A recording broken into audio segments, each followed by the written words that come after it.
Carbon metal bonds के बारे में बताऊंगा। जैसा कि पिछले लेक्चर में आपने ऑर्गेनोमेटेलिक कंपाउंड्स का इंट्रोडक्शन देखा था, अब यहां पर हम लोग देखेंगे कि जो ऑर्गेनोमेटेलिक कंपाउंड्स होते हैं वो उसके बॉन्ड की का नेचर कैसा होता है। यहाँ नेचर का मतलब ये है कि कार्बन और मेटल के बीच का जो बॉन्ड है वो कोवेलेंट बॉन्ड तो है, क्योंकि कार्बन की जो प्रवृत्ति है वो कोवेलेंट बॉन्ड बनाने की है, लेकिन कार्बन और जो मेटल है इनकी इलेक्ट्रोनेगेटिविटी में अंतर होता है। जो मेटल होता है वो कार्बन के कंपैरिजन में बहुत कम विद्युतऋणी है। इसका मतलब क्या है कि जो मेटल होता है आप जानते हैं कि इलेक्ट्रोपॉजिटिव धनात्मक प्रकृति का होता है। ये कैसा होता है? पॉजिटिव नेचर होता है, इलेक्ट्रॉन देने का गुण रखते हैं। और दूसरे तरफ ये जो कार्बन होता है वो कैसा होता है? इलेक्ट्रॉन गेन करने का गुण होता है। तो इनकी इलेक्ट्रोनेगेटिविटी में डिफरेंस के कारण जो ये बंद होता है, जो CM बॉन्ड होता है वो कैसा हो गया? पोलर कोवेलेंट बॉन्ड हो गया। Polar covalent bond. तो बॉन्ड की में जितना ज्यादा पोलैरिटी होगी, तो बॉन्ड की जो पोलैरिटी है वो किस पे डिपेंडेंट है? मेटल के इलेक्ट्रोनेगेटिविटी पर। तो मेटल में जितना ज्यादा इलेक्ट्रोपॉजिटिव होगा वो उतना ही अधिक क्या रखेगा? बंध में उतना ही अधिक आयनिक लक्षण होते हैं, आयनिक कैरेक्टर्स होंगे। तो ये कोवेलेंट बॉन्ड कैसा है? पोलर कोवेलेंट बॉन्ड है। ये डिपेंड करता है मेटल की प्रकृति पर, मेटल के धन विद्युती गुण पर। अगर हम कार्बन लिथियम बॉन्ड की बात करें तो इसमें 43% आयनिक कैरेक्टर होते हैं, और अगर हम लोग कार्बन मैग्नीशियम बॉन्ड्स की बात करेंगे तो इसमें 35% आयनिक कैरेक्टर होते हैं। अब यहां पर अगर देखेंगे तो कार्बन का जो हाइब्रिडाइजेशन स्टेट है वो कैसा? तो कार्बन का जो sp3 ऑर्बिटल है वो मेटल के s ऑर्बिटल के साथ ओवरलैप करता है। तो ये ओवरलैपिंग की टेंडेंसी जो होती है निर्भर करता है कि किस तरीके के, इस ओवरलैपिंग प्रक्रिया के आधार पर ही ये निर्भर होगा कि ये बॉन्ड में कितना आयनिक कैरेक्टर होगा। तो लिथियम क्या है? छोटे आकार के कारण इसमें जो लिथियम कैसा है? छोटा है। लिथियम और मैग्नीशियम की इलेक्ट्रोनेगेटिविटी लगभग समान है। आप डायगोनल रिलेशनशिप के बारे में जानते हैं कि लिथियम मैग्नीशियम के साथ डायगोनल रिलेशनशिप रखता है। तो इनकी इलेक्ट्रोनेगेटिविटी में समानता है, क्लोज है एक दूसरे के, लेकिन इक्वल नहीं है। तो लिथियम क्या है? मैग्नीशियम की तुलना में लिथियम का एटॉमिक नंबर 3 है, मैग्नीशियम का 12 है।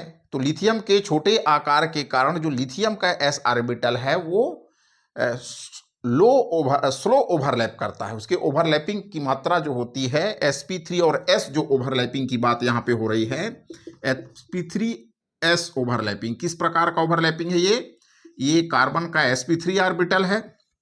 यहाँ सभी में आप देख रहे हैं 1 2 3 4 कार्बन के चारों जो इलेक्ट्रॉन्स हैं वो अलग अलग ऑर्बिटल्स में हैं, हाइब्रिडाइज्ड ऑर्बिटल में। तो sp3 ऑर्बिटल है। तो sp3s जो ओवरलैपिंग होगी, मेटल का कौन सा ऑर्बिटल है? लिथियम की बात करेंगे तो लिथियम में 2s1, मैग्नीशियम के केस में 3s2। तो s ऑर्बिटल मैग्नीशियम का या लिथियम का कार्बन के sp3 ऑर्बिटल्स के साथ ओवरलैप करता है। तो sp3s ओवरलैपिंग है इस कार्बन मेटल बॉन्ड्स की। जब आप बात कर रहे हैं तो किस तरीके का ओवरलैपिंग है? ये sp3s ओवरलैपिंग है। तो लिथियम के छोटे आकार के कारण जो इसका ओवरलैप होता है sp3 के साथ वो बहुत ही कम होता है, और उसी का कारण आप देख रहे हैं कि ये जो आयनिक कैरेक्टर है उसमें लिथियम में ज्यादा है। चूंकि ओवरलैपिंग कम हो रही है तो यहाँ पे जो ओवरलैपिंग होना मतलब कोवेलेंट बॉन्ड का फॉर्मेशन। आप बैलेंस बॉन्ड थ्योरी के बारे में सुने होंगे कि जो कोवेलेंट बॉन्ड है वो ऑर्बिटल्स के ओवरलैप से बनता है, और चूंकि लिथियम का आकार छोटा है इसलिए s ऑर्बिटल्स पर उसका अच्छे से कंट्रोल है। s ऑर्बिटल छोटे आकार के कारण है तो इसलिए वो कार्बन के sp3 ऑर्बिटल्स के साथ अच्छे से ओवरलैप नहीं करता, इसलिए उस पर आयनिक करेक्टर ज्यादा है। मैग्नीशियम में आयनिक करेक्टर कम है। तो जितना ज्यादा आयनिक करेक्टर बॉन्ड्स में होगा, जो ऑर्गेनोमेटेलिक कंपाउंड होगा वो उतना ही ज्यादा क्रियाशील होगा। तो आयनिक करेक्टर किसके प्रोपोर्शनल है? रिएक्टिविटी के। जितना ज्यादा आयनिक करेक्टर होगा कार्बन मेटल बॉन्ड्स में, उतना ही ज्यादा वो क्रियाशील होगा। तो अधिकांश जो ऑर्गन मेटेलिक रिएक्शंस होती हैं वहां पे आप देखेंगे कि जो कार्बन और मैग्नीशियम का बॉन्ड जो है वो पोलर बॉन्ड है। तो इसके कारण ये क्या करता है, इस तरीके से अगर हम लोग एल्किल मैग्नीशियम हैलाइड्स की बात करें तो ये रिएक्शंस में क्या करेगा, अधिकांश जो रिएक्शंस देखेंगे इस तरीके के ये कंपोनेंट्स के रूप में ब्रेक डाउन होगा। अधिकांश रिएक्शंस में क्या देखेंगे आप, ये कार्ब एनायन, कार्बन पे निगेटिव चार्ज को क्या बोलते हैं, कार्ब एनायन।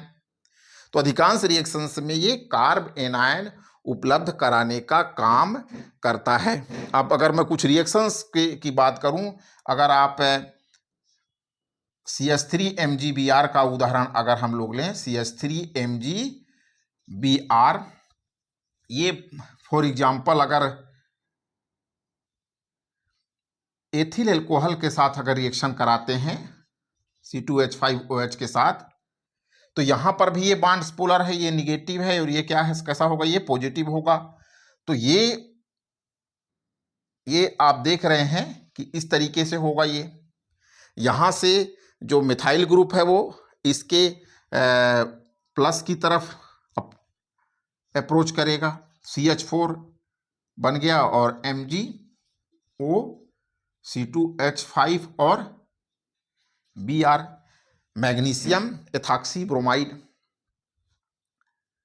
मैग्नीशियम और ये क्या बना, मीथेन बना। तो मीथेन में जो हाइड्रोजन था वो कहां से आया, यहां से आया, ये एल्कोहल से आया। और जो CH3 है, कार्बन का सप्लाई कहां से हुआ, एल्किल हैलाइड से हुआ। तो आप मोस्ट ऑफ द रिएक्शंस देखेंगे कि जो ऑर्गेनोमेटेलिक कंपाउंड्स होते हैं वो न्यूक्लियोफाइल होते हैं। ये कैसे हैं, ये माइनस चार्ज है, इस पे माइनस चार्ज होगा, कार्बन पे माइनस चार्ज होगा, कार्बन की इलेक्ट्रोनेगेटिविटी ज्यादा है तो इस पे माइनस, यहाँ पे माइनस चार्ज, और इस पे क्या देखेंगे आप, प्लस चार्ज।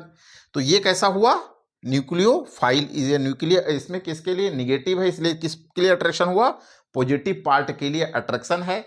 तो क्या हुआ, ये न्यूक्लियोफाइल। तो ये इनकी जो रिएक्शंस हैं वो न्यूक्लियोफिलिक एडिशन रिएक्शंस कह लीजिए, न्यूक्लियोफिलिक सब्स्टिट्यूशन रिएक्शंस कह लीजिए। तो अधिकांश ये कार्ब एनायन उपलब्ध कराने का काम करता है, कार्ब एनायन उपलब्ध कराता है।